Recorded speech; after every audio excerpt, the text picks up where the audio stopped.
sending another.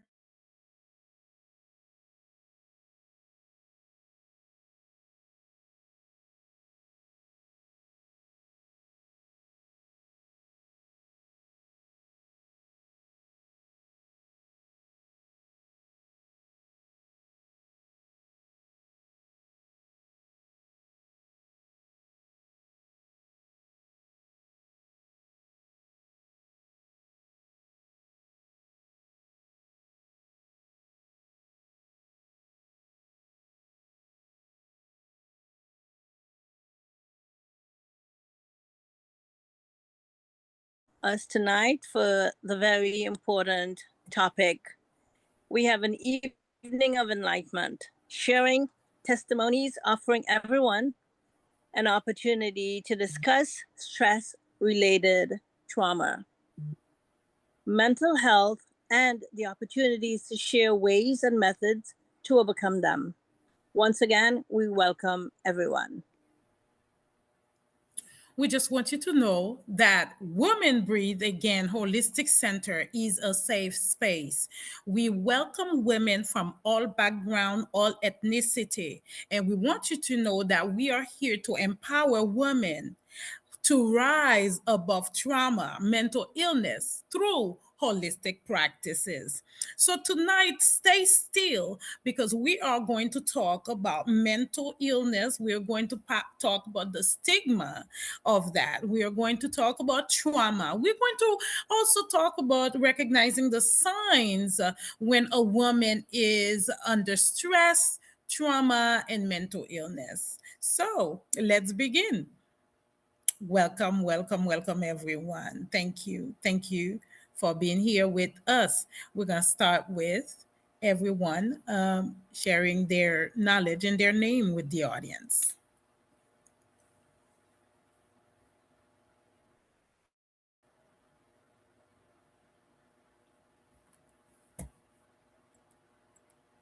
You're off. You're off. I am Dr. Piper, and I'm the chairwoman of the board of Women Breathe Again, the board of directors. Welcome, everyone.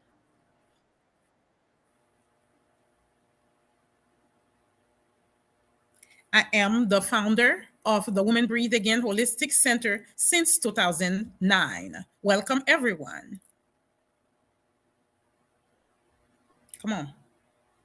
Hi, I am Carlos. I'm a psychologist from Peru, and my therapeutic approach is CBT. Welcome, everyone. I am Evie Alonso. I'm with Eye Care Behavior and Wellness. We help anybody with the spectrum or any type of disability. Welcome. Thank you. Hi, my name is Marcius Telford. I'm a family, marriage, and mental health therapist intern.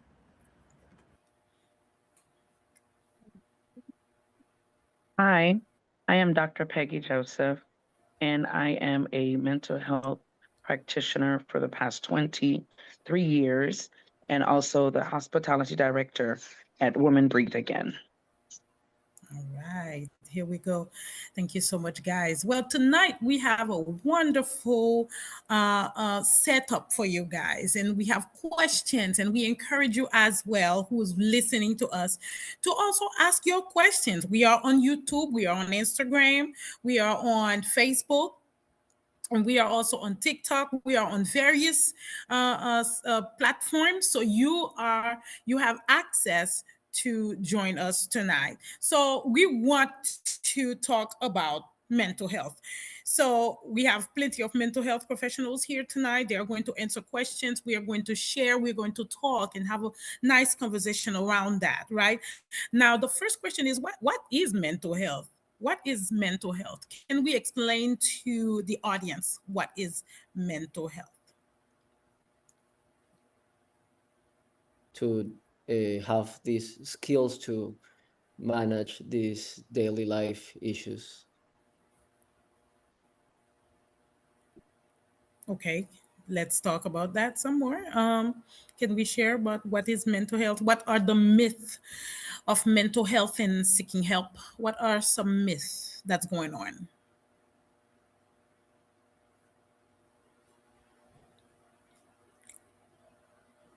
Marcia? Some of the myth can possibly be um, people might believe that something is wrong with me. Um, they may look at me differently. I'm not normal. Um, I cannot say anything because of shame. There's so many myths around mental health. Mental health can look like anxiety. Mental health can look like stress. Yes. Mental health can look like trauma. Mental health can look like shame. Mental health does not have a face per se. So tonight, I'm so excited to be able to share with everyone that it's okay to talk about it. Yes, yes, definitely. We want them to know this is also a safe space. Everyone here, we are professionals and we have used different modalities. So it's okay to ask questions, it's okay to open up, and we are here for you. This is the sisterhood and brotherhood, of course, that's here to share information with you. So we want to so there we have trauma and we also have mental health. I truly believe is mental health when it's not treated, right? When people have stress in their life, they have issues going on in their life and they don't talk about it. They can't talk about it for whatever reason. And that causes trauma in their life, and untreated trauma lead to real mental health issues, right? It creates mental illness basically. And I know there's one of us that want to talk about, what are the one of the issues that you can see that women cannot leave a situation where there's abuse, because all of that we want to cover that as well. It's domestic violence, it's abuse, it's women having financial issues. So can we share a little bit about that, Ivy? Hi, how are you? It could be when we have children's with special needs. So there's a lot of codependency there.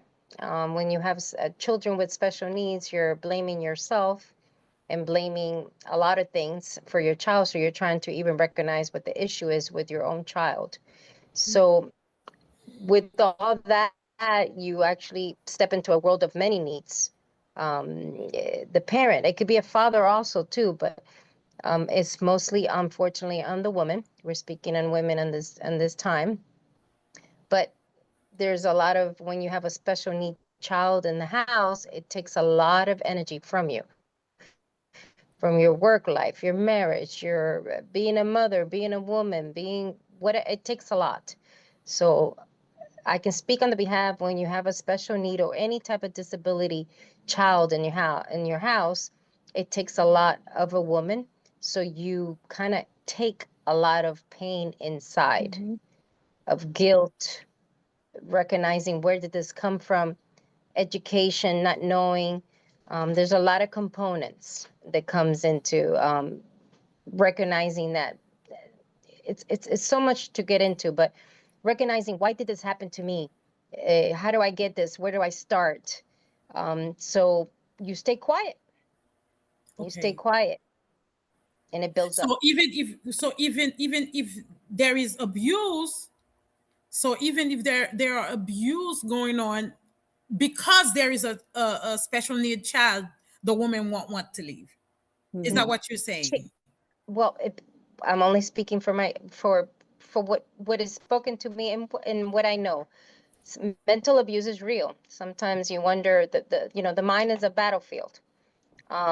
You don't recognize if there's a trauma there and it was never fixed. You just go with the program, and then you grow up, and then you have a child with special needs, and you're married. It just goes together, and it's hard. It's hard on a woman. We're trying to do the best that we can, and I don't think we get together with other women and don't realize there's other women that are going through the same thing. So we don't speak up. We get mentally abused, verbally abused, and Unfortunately, physical abuse does happen, but I don't know sometimes what's worse, mentally or verbal. It's hard. Abuse is abuse. So I agree. so hard. So to me, when you have a special child, is different because you're trying to speak for your child, and be a woman, a mother, everything in the same time. It's a lot. Okay. Okay. What other ways that we can see that women have hidden trauma and mental illness can set in? Can what other ways can we see nowadays I in women? I see some Mhm. characteristics are the ability to survive. They Okay. they manage daily stresses, and it maintains a balance emotional, and they try to adapt to these constant challenges that they're facing. And so it's really difficult to spot due to some social influences. It depends on their families, their friends, what type of public figure they are. And so they become the hidden figures in society because they're not letting anyone in, and no one understands what's going on behind closed doors, you know. So outside of the financial issues, if a woman is also well to do in their finances, would you say that career can be also an issue where they won't let anybody sees what they're going through, right? Mm-hmm. Mm-hmm.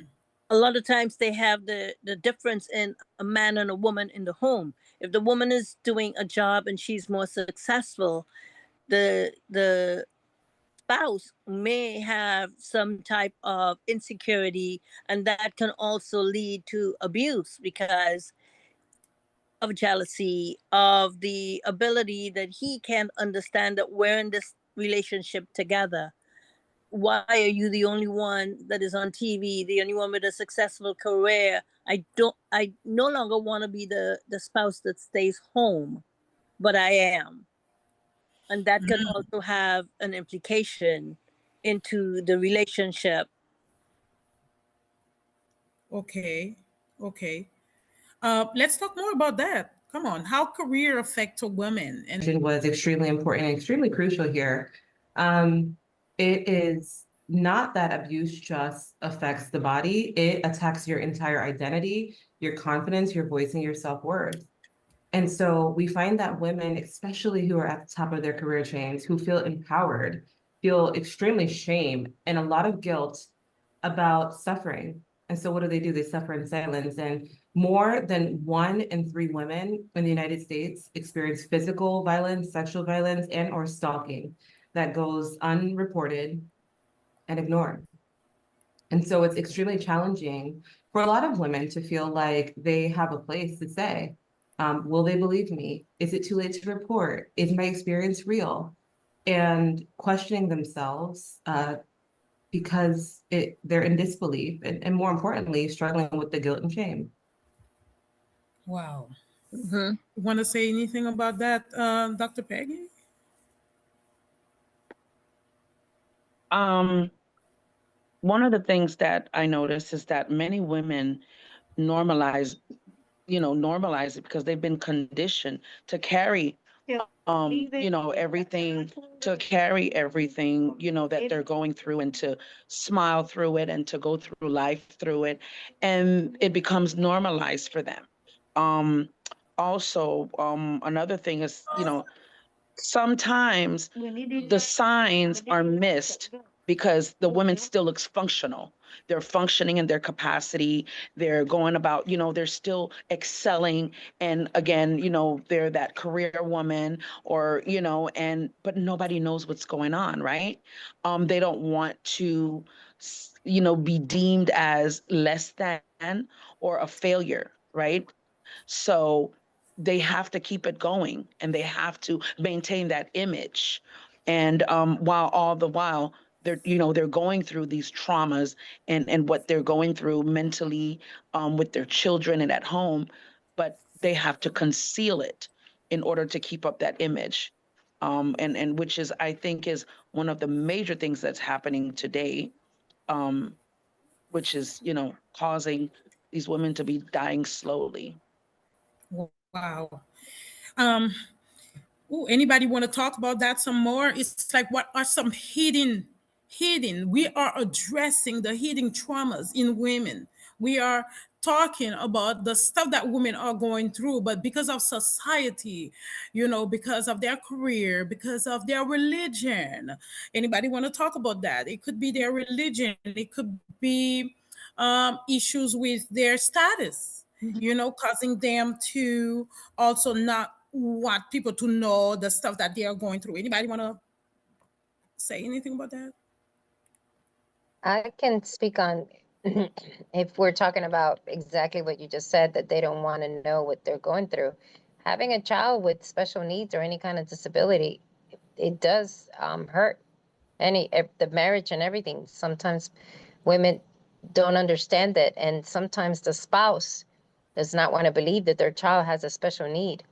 So it becomes like you're living with the enemy. So there's Okay. fights constantly over the child will be fine. Here you are, a mother, trying to fight for your own child, and you're trying to do the career, you're trying to do everything, the household, and you see your child suffering.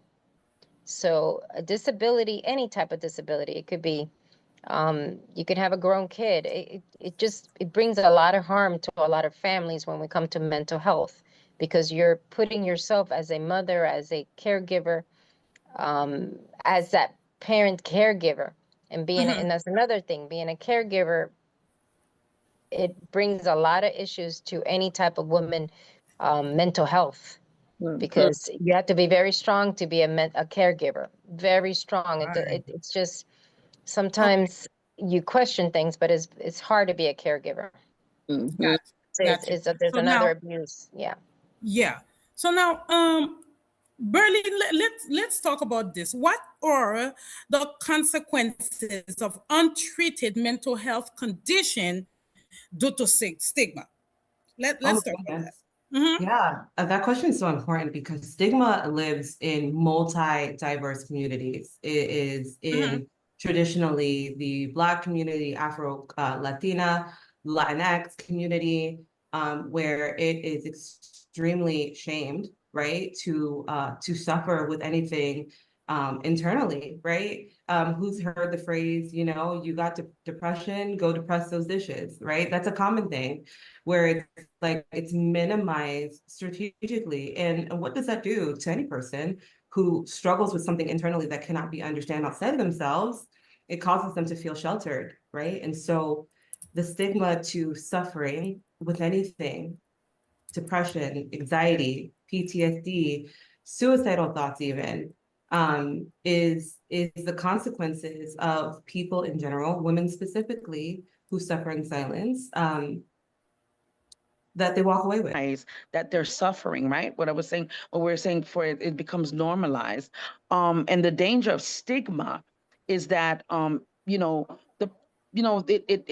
it convinces them in their mind that it's okay to suffer in silence, right? Rather than seek support, that they have to deal with it because they're expected, because of their position, because of their high level, or whatever. And it's good to do those things, but at the same time, to be realistic and seek help, seek some therapy, and coping, to learn how to cope with it, and to have coping mechanisms, and also to have a plan on how to deal with that problem so that we arrive at a solution, right? That will make it better for the children, for the family, and even, the husband, and so forth. So, yes, religion, like you had mentioned before, Maggie, Dr. Margaret, is that it plays a major role in minimizing and suppressing. I think the best word is suppression. They want to suppress the reality and sweep it under the rug because God is supposed to take care of it. You know, so it's we have a lot of work to do with I, this. I believe that when it comes to religion, we probably will need a whole segment by itself, because I know too well people that tells you not only to go pray, but also what God has put together, let no man separate them. So we have a lot going on. If you're from a religious background, it's easier for you to stay in an abusive relationship. What do you say about this, Carlos? Well, I want to break the stigma into thoughts, emotions, and behaviors. So first, I wanted to say that the stigma is like a social mark that uh, makes you probably think that something is wrong with me. So your emotions will be like shame or anxiety, probably. And Mm-hmm. then your behaviors will be avoidance and also isolation in some cases. And that leads to maybe fear to society. Right. Yeah. Yeah. Judgment. Mm-hmm. Let's talk about judgment, ladies. Marcia, what do you say about that? Like judgment. Don't we all know that we don't want people to judge us based on our mistakes, right, Berlin? The mistake that we make, we don't want people to go point fingers at them because we feel as though we are not the only one making mistakes. But when it comes to domestic violence or mental illness, because you are dealing with an issue where you can talk to nobody, right? You cannot tell who. But how can we locate a safe space? Can we talk about that? We want women to know tonight that we are here for you, but how do you recognize someone that is safe to talk, someone that is safe to share with? Huh? Situation, and it could be via social media as well, because everybody puts everything on social media, and then they manage their feelings living in different times. So it's a situational relationship they're having with themselves. When I go home, I'm going to deal with him, or I'll deal with that. And when I go to work, I will separate it. And these are things that women do very, very well. They separate the home from the the work life or the career. And then we want to talk about the resilience. Women are very resilient, right? They have the capacity to recover. And even if it's not a recovery stage, it is like a placebo. You give yourself this extra set of thoughts or mental challenges that, what, I can get up and go to work tomorrow. I can cover the bruises that he has given me last night. I can wear a bigger jacket because I have bruises on my arms. And those are signs and symptoms that women will most likely hide from others, right? Yeah. Also, so frozen inside of ourselves, right? And you guys all touched on the ideologies that are behind that. What are the things that we believe that causes us to feel like silence is the best option? One of those things is keep the family business inside the house, right? A lot of women live and often sometimes will die by that, right? I rather suffer in silence than to violate the business of my family, right? And so women are forced to carry the burden of protecting the image, especially of their abusers. And that impacts for sure their internal safety. Wow. Wow. Okay. And, Can we, anybody wanted to say anything? I'll Mm-hmm. let's look at also this trauma through the lens of culture, right? Yes. Because culture can be beautiful, right? Culture can give us identity, language, belonging, traditions, Yes. and strength, right? But culture can also silence our pain, right? Yes. In many communities, I would say, women are taught how to survive, but they are but they are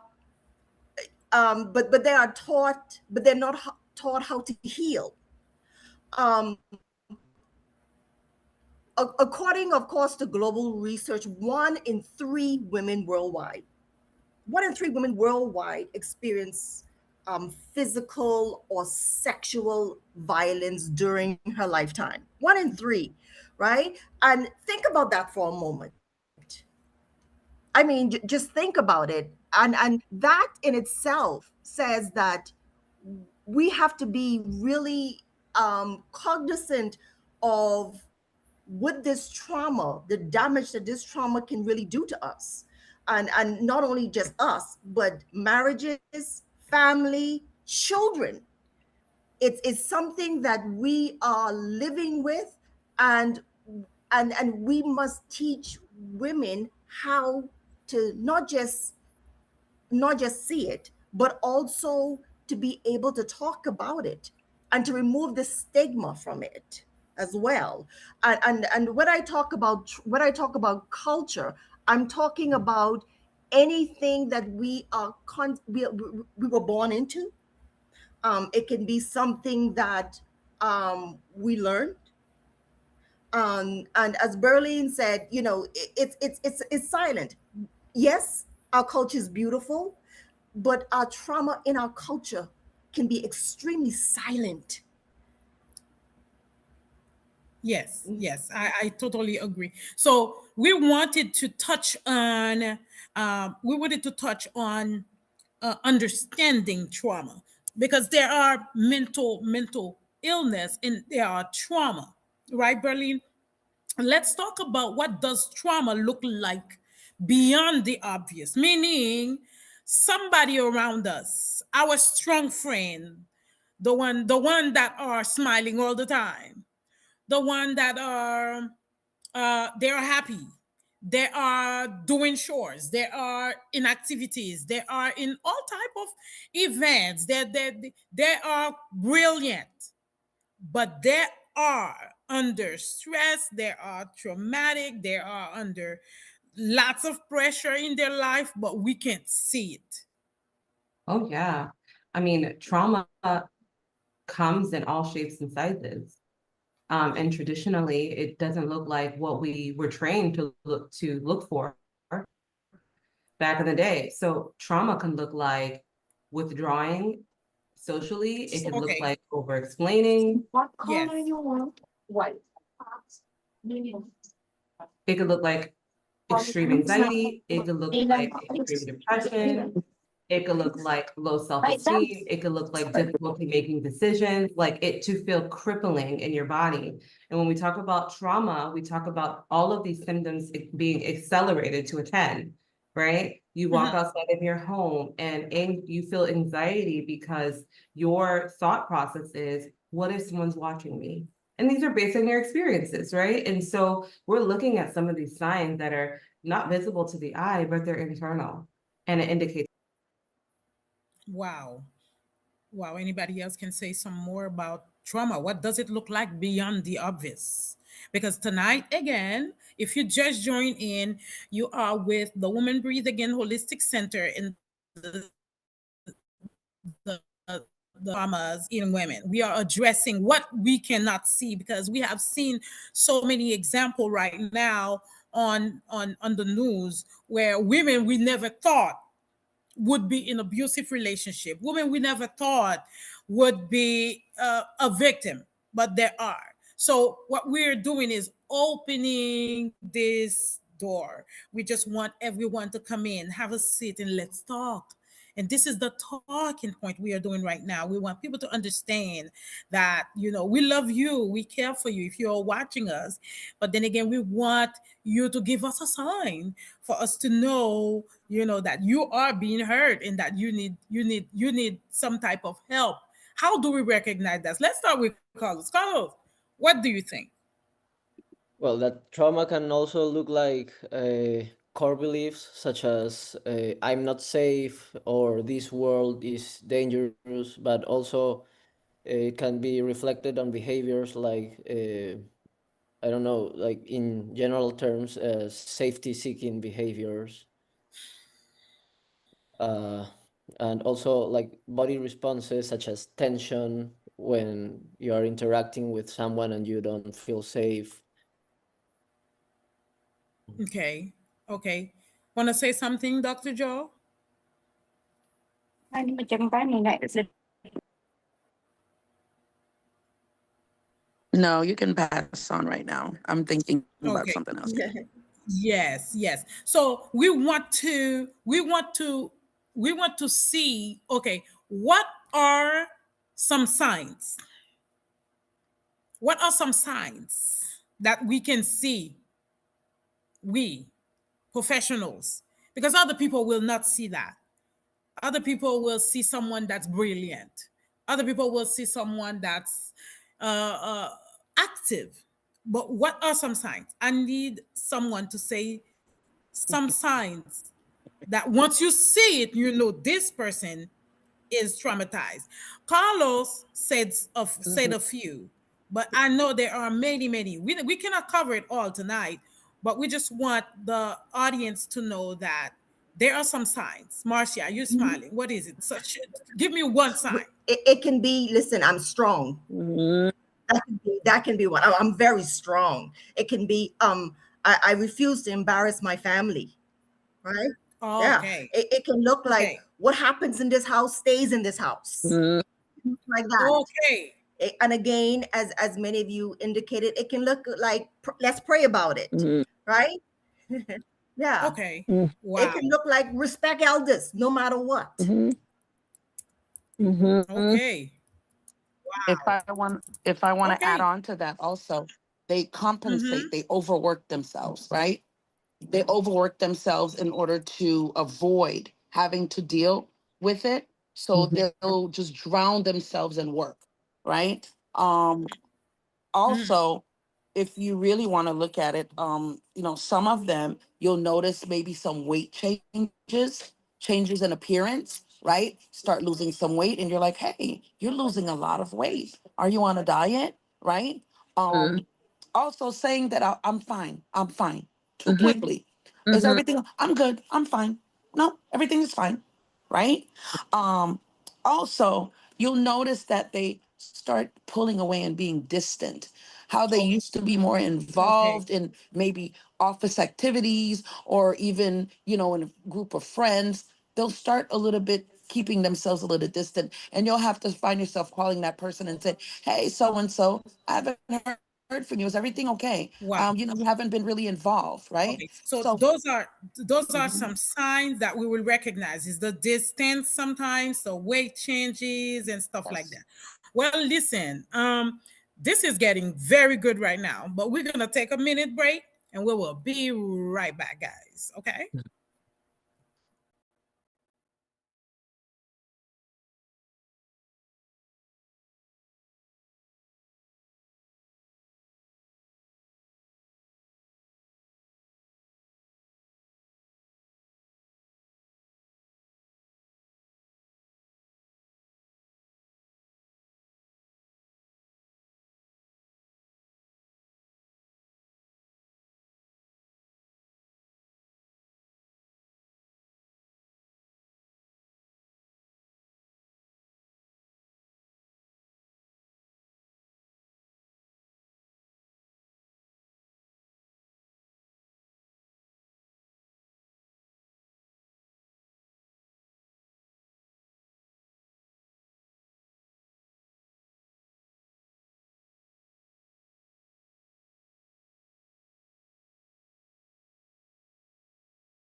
Welcome back to our segment, Mental Illness. We are talking about mental wellness unfiltered. We are addressing, right? We are addressing the hidden trauma in women.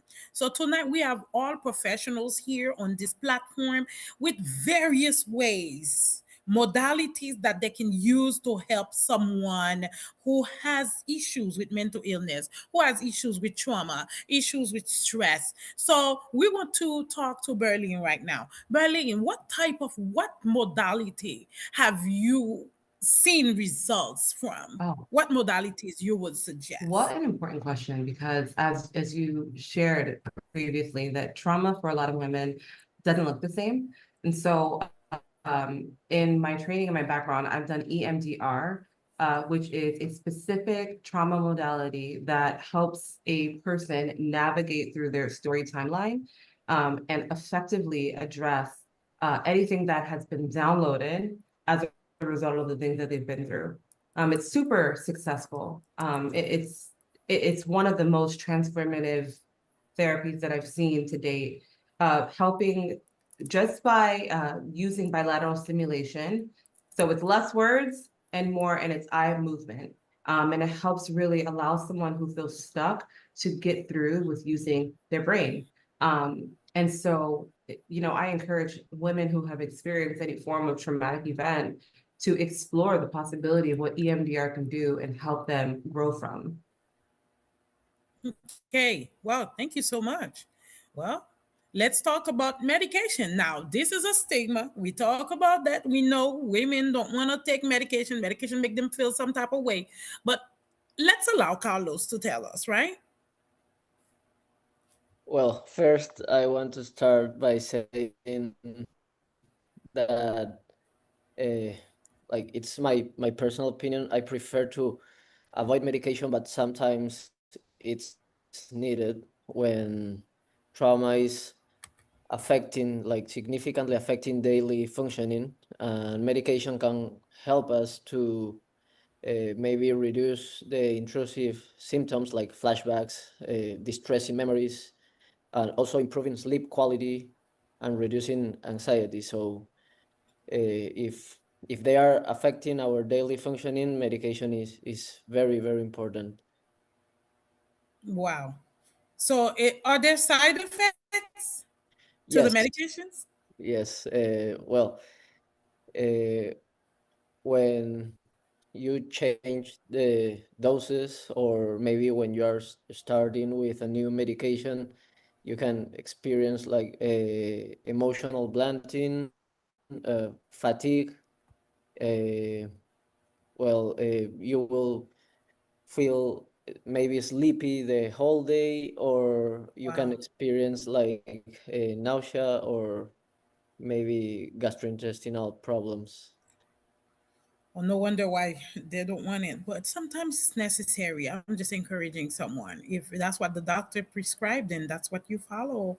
Yeah. Again, we are not telling you what to do. We are just sharing for your entertainment purposes. This is what we are doing here tonight. If I But could, what about therapy, though? What about therapy, Dr. Joe?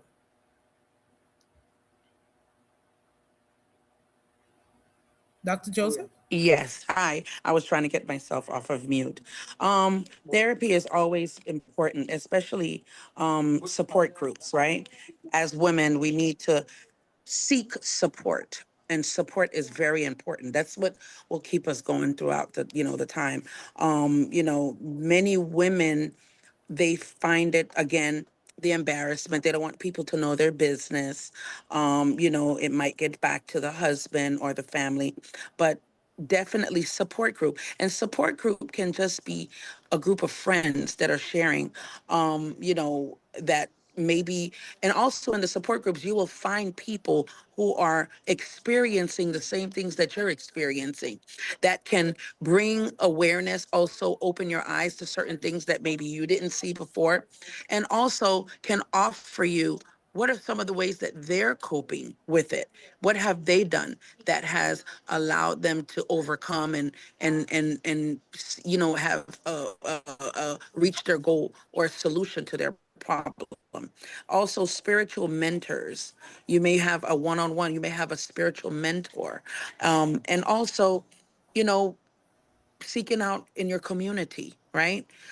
So all of those modalities are important, therapeutic modalities that will help you to cope and not get to the deep end and having to result in depression or hurting yourself or, etc. Whew. You just touched something very important right now, because when somebody is going through mental illness, a lot of trauma in their life, they tend to also, because we have seen it on the news, they tend to hurt other people. So we want to talk about that as well. I don't know if anybody want to, mention how can you recognize if someone is up to that level here. That's it. They cannot take it anymore. How can we recognize when somebody is now dangerous? Because Yeah. we need to do that, guys. We need to let somebody know that, for example, I find an example right now. If you are in an abusive relationship, right, and you have decided, okay, that you cannot stay in this relationship anymore, one thing I know that you cannot tell your abuser you are leaving. A woman just last week, a woman lost her life because she told the man that she is leaving. Ladies, please, you do not, you do not tell someone who had control over you. See, that's what's happening. They feel as though they are losing that control, and they will lose that control. But when you say you are leaving, it is saying something to them. But I'm also thinking the guys that are abusers, or they are up maximum, they're ready to hurt you. I believe there are also narcissistic people. I believe we have a lot of narcissistic men in in the community, in our lives, around us. Friends can be narcissistic as well, and all of that can cause pain in a woman's life. Now, one thing I know is you never ever tell a man or tell a woman who's abusive that you are leaving, because they will hurt you. I don't know what's going to happen to their mind, but they'll go blank and they will hurt you. So let's talk more about ways to recognize when somebody have had it and they cannot take it anymore. They're about to hurt people, but they are silent. You will never know they're about to commit crime. How do we recognize that? I will come back with my point of view, but it's open to you guys. I think one of the hardest things is that trauma, it does not always look dramatic. Sometimes traumatized, I would say traumatized people are not the ones crying publicly, right? Sometimes they are the ones smiling the most. Sometimes they are the ones working the hardest. Sometimes they're the ones taking care of everyone else, laughing the loudest. Many women, particularly, become so skilled at survival that people mistake, I would say, coping for healing.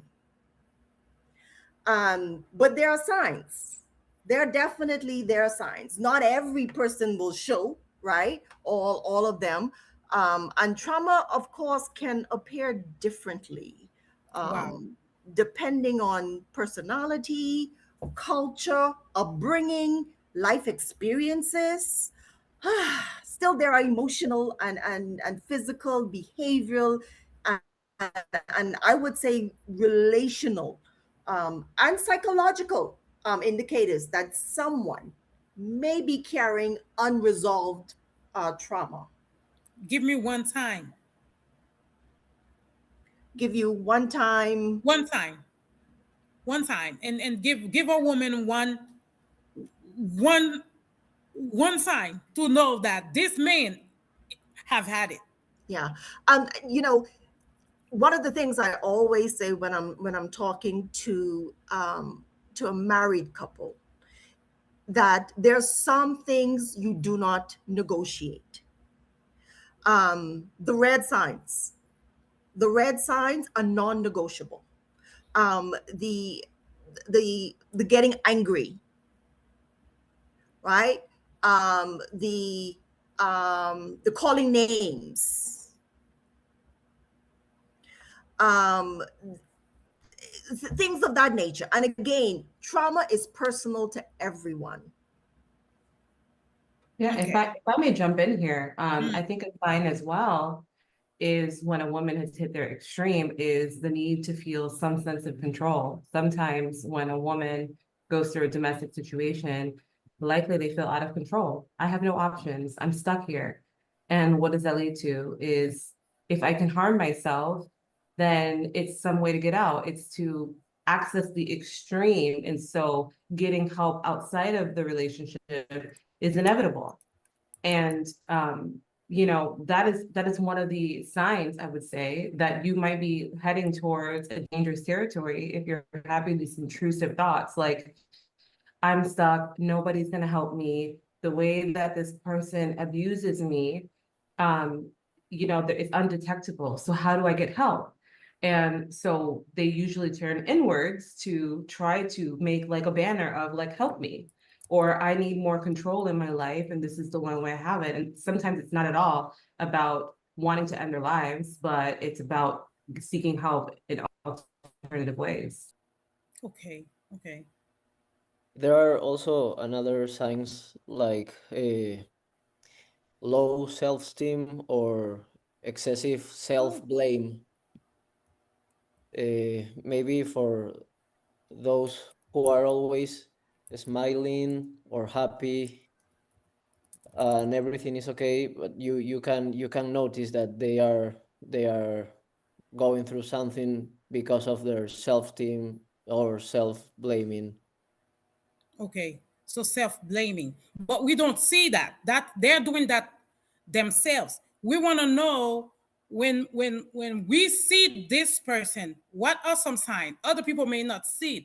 But like in my case, I can be around a woman and then already picking from her the vibe that there is something going on based on her attitude, what she says, the way she reacts, the way she moves.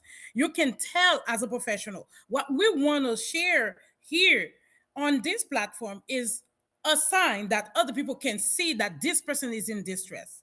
I can tell you right now, when a woman is super busy, when a woman is super busy, she is always busy. She is always at every event. She is always somewhere, everywhere you go. She's like a social butterfly. Baby, you don't have time to be with yourself. You don't have time to be with what is it, Marcia? You don't have time to be with yourself. It's like you are hiding something. You are removing yourself from facing something. Right, Marcia?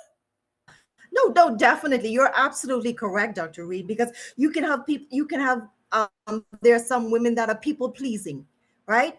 People pleasing, perfectionism, they all, some things always have to be perfect, right?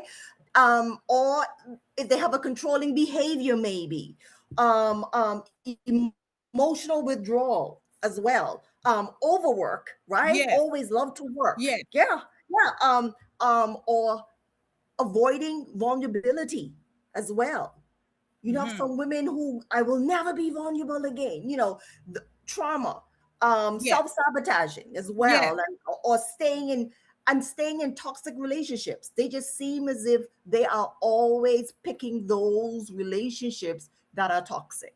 Yes, toxic relationships. Okay. So those are some signs, guys, to recognize if a woman is under stress, if she's going through some type of issue that that can potentially lead to her being a victim, right? Mhm. Well, we were talking about modalities, right? One of the modalities that I use personally, I'm certified trauma healing. So we go through, we find out, what kind of trauma it is. Is it something that's new? Is it something that's persistent? Is it from childhood? And then we go into breath work. And then I go into, what type of herbal medicine. This is where I'm at. Herbal medicine, because just like medication can do something to the body and help relieve them when they're triggered, I also have oils that I can use, aromatherapy that I can use when a woman is triggered. Let me explain this to you guys, okay, to you that are listening right now. A woman may have been abused sexually by a man, but that man wore a perfume. That particular type of perfume was not made for just one person. So they may, if they're in a group, they may smell that perfume, and that perfume can trigger them. So that's through the senses. They can also be triggered by that. So in that case, if this woman bring with her, they should know, carrying with them an oil that can counteract that smell, that triggering them, that can help release some of the stress that they may have at the moment. Some women under stress, under trauma, right? After they have had or survived a traumatic situation, they have triggered. They have triggers, right? They can't sleep at night. They have insomnia, and they have rapid heartbeat. We have herbs that can slow everything down and relaxes them. They are anti-stress herbal medicine. Now, the other type of medical professional may not like that, but I've encountered women that have experienced the teas and they feel good. Also, we have bath salt that can help release some stress, and that's what I carry as well. Candles, those candles with scents and herbs in it can also help relieve some stress. Outside of all of that, there are other walking by the water can also help. Painting can also help. And today I went and did this painting. It's not perfect, but this is a way to relax you as well. And then the news, if you watch, what you watch, also what you hear, what you listen to, can also trigger you. So you have to be very careful. Some word can trigger you, but you have to find someone that can help you recalibrate your nervous system, recalibrate everything around you, regulate your nervous system, so you are not forever traumatized. Because when you are forever traumatized, then you're going to encounter issues in your life that's causing you to have broken relationships. So sometimes you are friends with a girl, that's what you call mean girls. Sometimes you have friendship with a woman, and then that friendship is fragmented. It cannot be true, it cannot be authentic. And it's because this woman is traumatized. She has unresolved issues in her life. And it's true what they say when they say, well, sometimes somebody is acting towards you, and what they say to you may be hurtful. What they say to you may be, really disrespectful, but it's not really you. You are just a mirror. They're just looking at themselves, and then they respond to you or they react to you. So we have to be mindful of all of those that are available to all of us. Now we are here to help women know that rebuilding is possible. Breathing again is possible, because that's what our organization is. It's Women Breathe Again. So breathing again is possible. So one of the modalities that I use, as I shared many with you here now, but breathing is very important. It's how you breathe, because as women, while we are going through life in situation, sometimes we find ourselves holding our breath so we can move on. so we can move forward, so we can continue to do what we need to do, so we can be strong for the family or whatever, whatnot, so we can be strong for the children, so the children don't see us crying and stuff like that. But all of that, you have to take time to heal from that. You have to take time and face yourself when it comes to this situation. On my website, I have all of those classes available. And if someone wants to talk to me about it, you are more than welcome. What do you have available, Berlin, for a woman who is going through right now? They're triggered, they want to come to you for help. What do you have? Yeah, such an important question.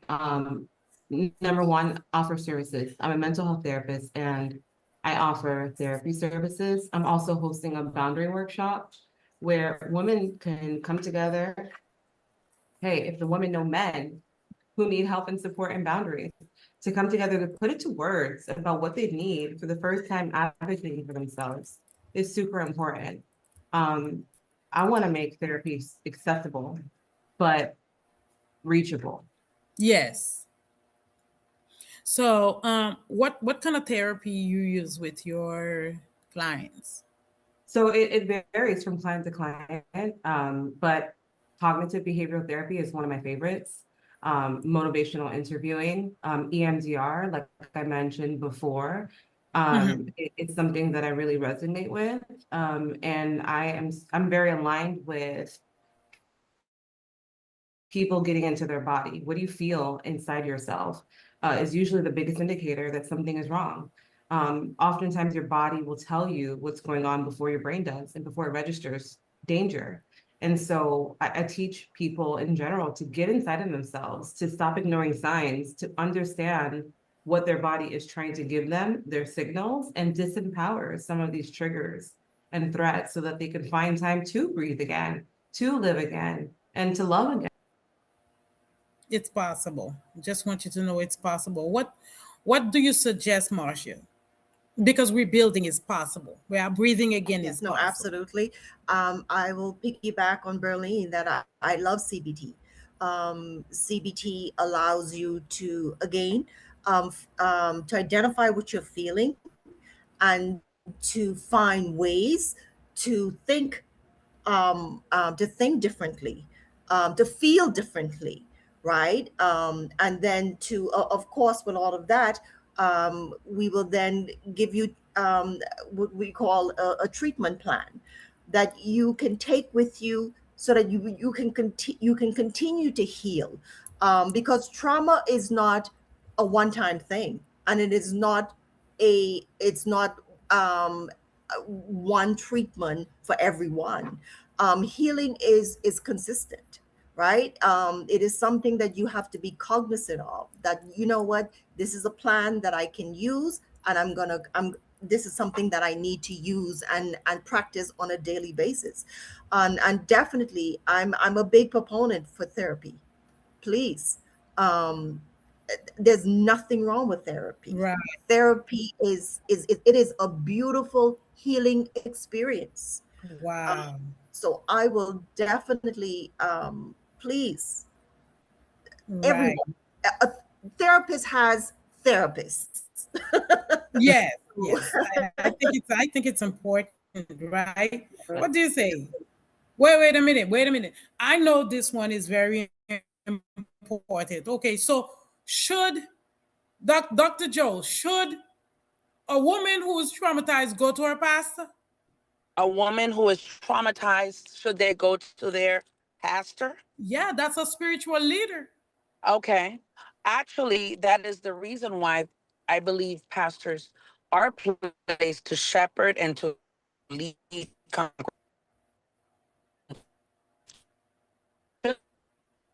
not Okay. I do know that they have women's but group as well.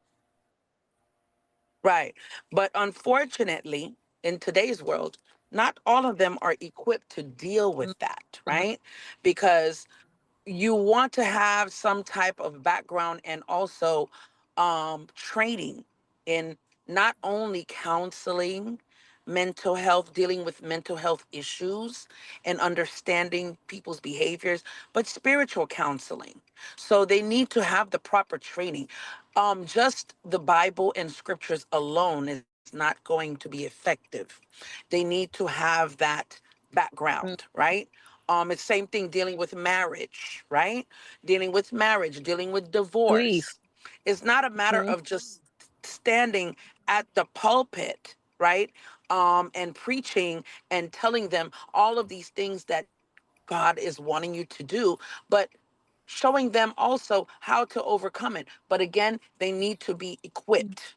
So they cannot go to just any pastor. And also, I believe the male female thing is an issue as well, right? Do you go to a Yes. male pastor or do you go to a female pastor that's going to understand you as a woman, that's not going to be Mm-hmm. biased and be Mm. that authoritative? Oh, well, the Bible says you must submit to your husband, right? You must submit. Yeah, he said submission, but not abuse. Right. Submission and not emotional and physical and all types of abuse, right? So Right. that's another, like you had said before, Dr. Margaret, that is another podcast in itself. If we're going to put religion in it, we're going to go from head to toe. That's another podcast. Mhm. Yeah.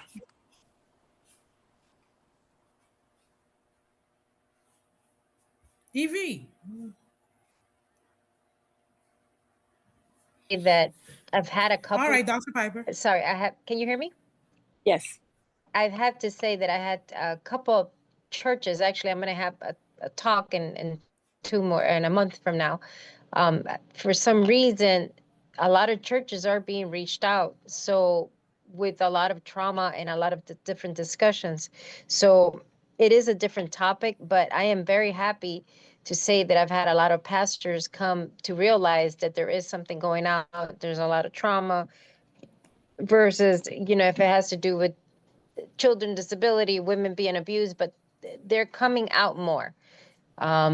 So it is a whole different topic, but um, going out to your churches, you do have to be careful. Like we're all explaining, they don't know too much about it, but they are starting to want to learn more. Mhm. So it is becoming a topic which I'm so happy to hear that they want to bring us, people like us, educators, and teach on certain subjects. Right. So they're realizing that women need the help, children need the help. It is an open topic right now because the last 2 months I've been like, women are like, oh, Evie, you can do this talk. And I'm like, yeah, sure. So there's a lot of stuff. They're realizing there's a lot of trauma and abuse and mental issues going on right now. Mhm. It's a lot. It's a lot. Yeah. Yeah. It's a lot. Yeah. I do agree with her because I have noticed that the churches are indeed implementing women's groups, men's groups, that will deal with those situations because they realize that having a group that is praying for the community is not enough. The illnesses, the violence, the poverty, the food insecurity, they're all occurring at the same time. And so I do think the economy and the changes Oh, have yeah. a lot to do with how you perceive your life moving forward and maintaining your mental stability. There are a lot of things that I realized that were pushed aside. And an example of I listened this evening and we spoke about some triggers. And what I think is a real major trigger is when a woman has been saving all her life and then all of a sudden she starts spending.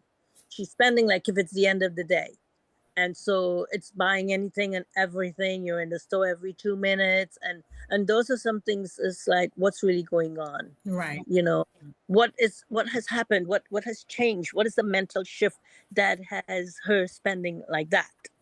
And so, and it's really a good thing, as Dr. Evie said, that the pastors are reaching into their communities, looking into the audience, and finding a way to engage the women and men, because as you guys remember, COVID did take away a lot of church members and a lot of the community. And now we have new communities joining churches.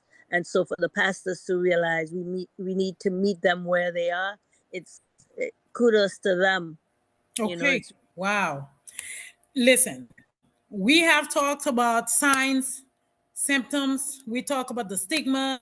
We talk about how we can recognize the sign, and the modalities that are available, and how and who's available in the community. But wait a minute, wait, right before we end this, one question everybody is always asking, if they know that someone is in an abusive relationship, for example, they always ask, why can't she leave?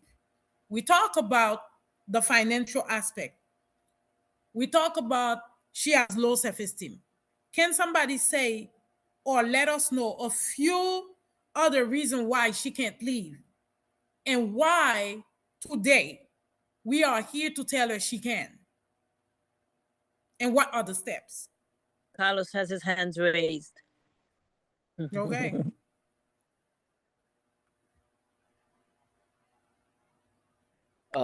Well, I think it's maybe because of emotional attachment, Oh yeah. but there is also something called trauma bonding.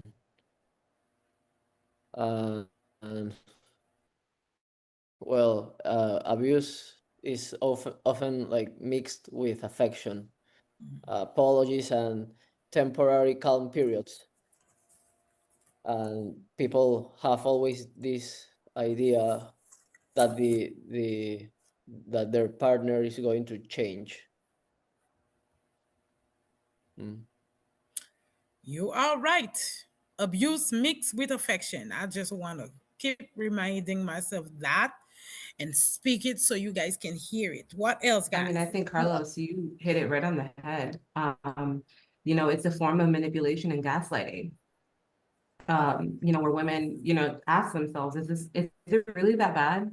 He didn't really hit me all the time. He only hit me one time. It doesn't look like what I've seen on the TV. And so it's again, the gaslighting, the minimizing, or the hope even, I have to keep my family together. My mom and dad, they got divorced. Like I have to be the one to make it. And so it's generational trauma even sometimes and this desire to be different. So getting locked into the situation, but you hit it right on the head.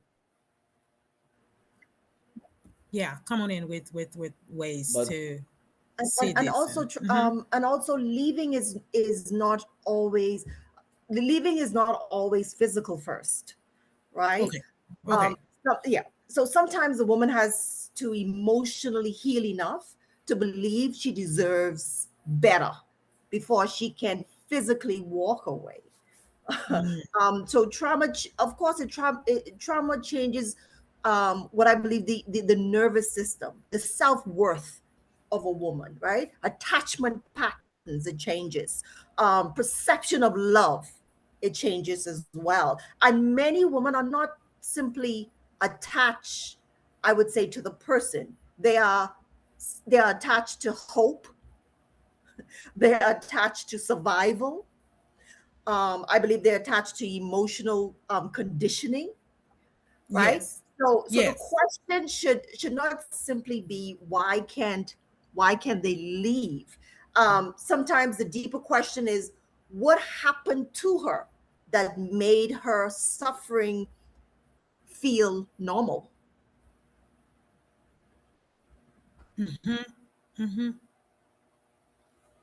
I I, want to Yes. piggy. I want to I piggyback on would what love Joe. Go ahead, Joe. Go ahead. Marcia um, is saying, and I was currently treating a person, an individual, that when you said why can't they leave, we're talking about a 30-year relationship, a Ooh, 30-year marriage that has been nothing but mental, emotional, you name it. Why can't they leave? Because of the children. The children. It's always the children. That's one of the major factors. especially in culture wise. Um, if we leave, the children are not going to be successful. If we leave, the children are going to either, end up being this and being that. So we're forced to stay together, not only for society, and we're talking about church folks now too, but also, I want them to succeed. And the only way they're going to succeed is no matter how much the abuse is in the home, emotional, violence, you name it, we've got this. There's no talk about splitting up. It's we have to stay there for the kids. And here we are 30 years later when this relationship has festered, right? It has festered. And no matter how successful the kids have become, absolutely, they were successful. They've become successful, college graduates and all. But what do you think the behavior patterns are going to be? The behavior patterns, as far as they're looking at the parents. We always think about the academic, the success, but we never think about the behavioral that they're going in their lives, their lives as a husband, right? That pattern is going to continue because it's what they grew up in, and it becomes a learned behavior, and it's very unfortunate. A lot of people don't want to leave, but a lot of people, what we need to tell them is it's better to leave to save your child or to save the kid from, what's to come. I just wanted to piggyback on that, Marcia. Okay, right, right. Okay, so we are at this point right now where we want to. I think we want to talk about how can we start helping women with their healing right now. A woman who has she's been through that. She recognized she needs help. How do we help them start their healing? Yeah. If if I can just say really quick, it's very Mhm. hard, and it takes a lot of courage to even Yeah. take the first step to say I need help. I think sometimes realizing that there's an issue is just that is actually the biggest thing you can do. Say I think I'm having a situation here.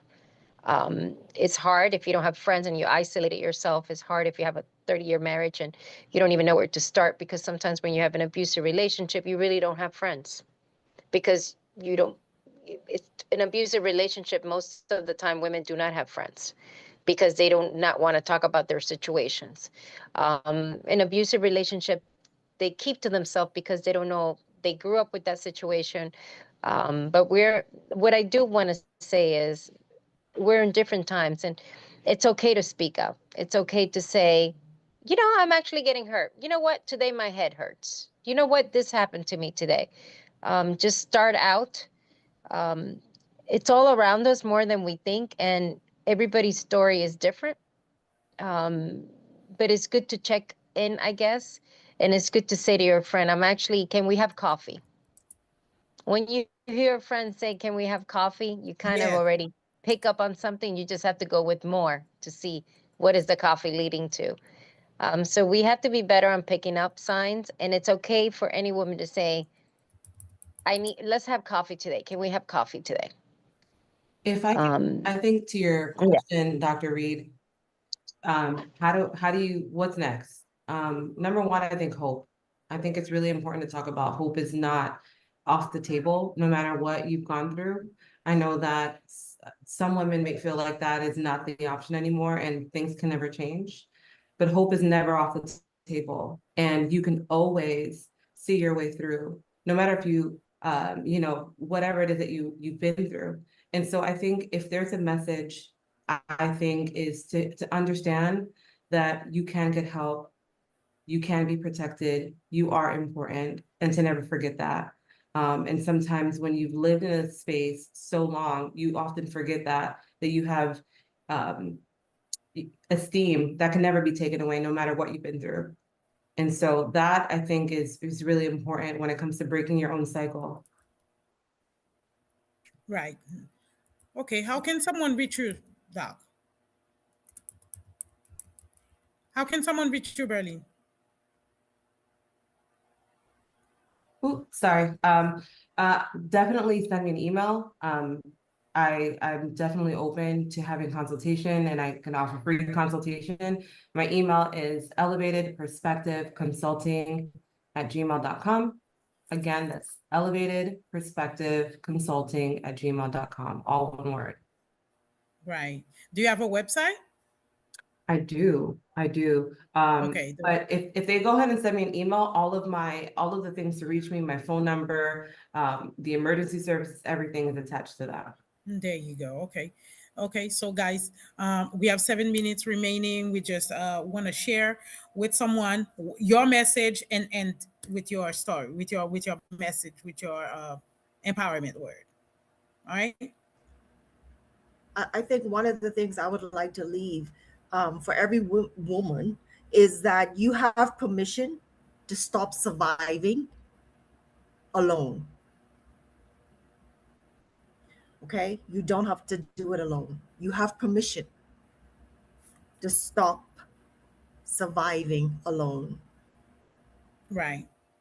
Okay. Come on. More than enough. You can love you, and you're beautiful.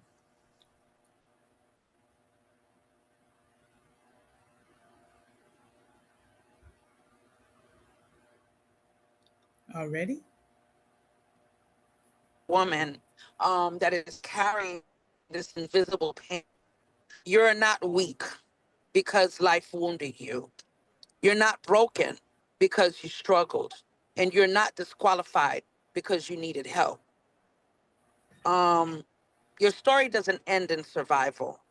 It can continue in healing, rebuilding, and empowerment. All right. And everyone is looking towards you for that. So, like Dr. Berlin said, there is hope. Yes. Yes. Okay. I just want to let you know that resources are available. Even if you don't know who to trust as of yet, just do your research. Do your research. If you are in an abusive relationship right now, do your research. Find out who can help you, and you do not talk about leaving. You are powerful. You are capable. You are capable of putting everything together, putting the whole plan together and leave. You can do that. There are resources. I have colleagues, right? Partners. They have spaces available. If you need a space, there are spaces. If you need clothes are available. If you need whatever it is you need to leave a situation or whatever you need to rebuild your life, we have partners available right now as we speak that are here to help. Let's say, for example, you are in a situation right now where you need your phone to be paid. Let me tell you, even this panel here, I can just reach out to them and everybody will put together, and that's it. There you go. Tonight you can have that phone, whatever you need. If I cannot do something, I will call another colleague and let the other colleague know. Are you able to do this? Are you able to do this? We are here for you. We don't want, I keep saying this, my God, we don't want to hear on the news anymore of these women being victims. We don't want to hear it anymore. The only reason I believe we are hearing it is because you don't believe what we are saying, that we are here for you. We are here to help you. There are so many people that you can trust. You cannot trust everybody, but there are some people you can trust, right? You need to locate those safe space that can help you. There are women, once you see them, you know they can help you. And we are here to tell you that tonight. The Woman Breathe Again Holistic Center and all our partners here and everyone here collaborating a part of the organization. We are telling you that yes, you can, and that we are here for you. The number is 786-355-8957. The number is 786-722-6882. The numbers are available for you. The website is here for you. We know it may be difficult for you to have funds to do certain things, but if you can prepare one phone call, you call somebody and let them know that I need help. It's important to tell someone you need help.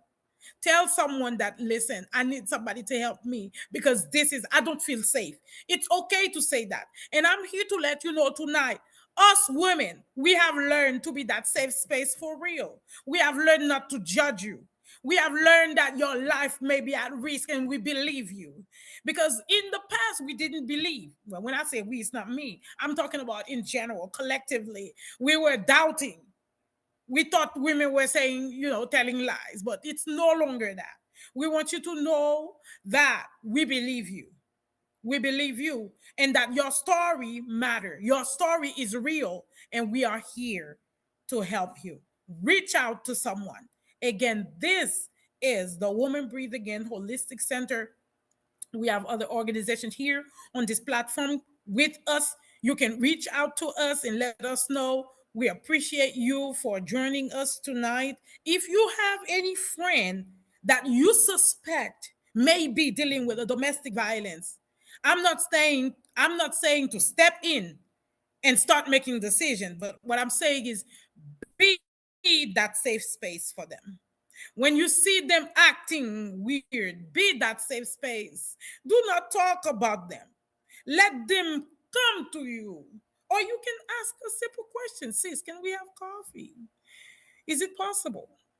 Just say little things. And sometimes you don't even have to say anything. You may want to send somebody a cash app. It is not that simple, but sometimes you can just, if God put in your heart to send a cash app to someone, $15 can help someone. $50 can help them. $100 can help them. I'm just letting you know that we have recognized that you need help. And unless you say something, we are going to be here though to let you know that you are safe here. This is a safe space. We are available. We are here. We are hearing you and we love you. Thank you for joining us tonight. Good night. Last word, Good guys. night, everyone. Thank you. Thank you. Thank you. Good Powerful. night. God bless. Good.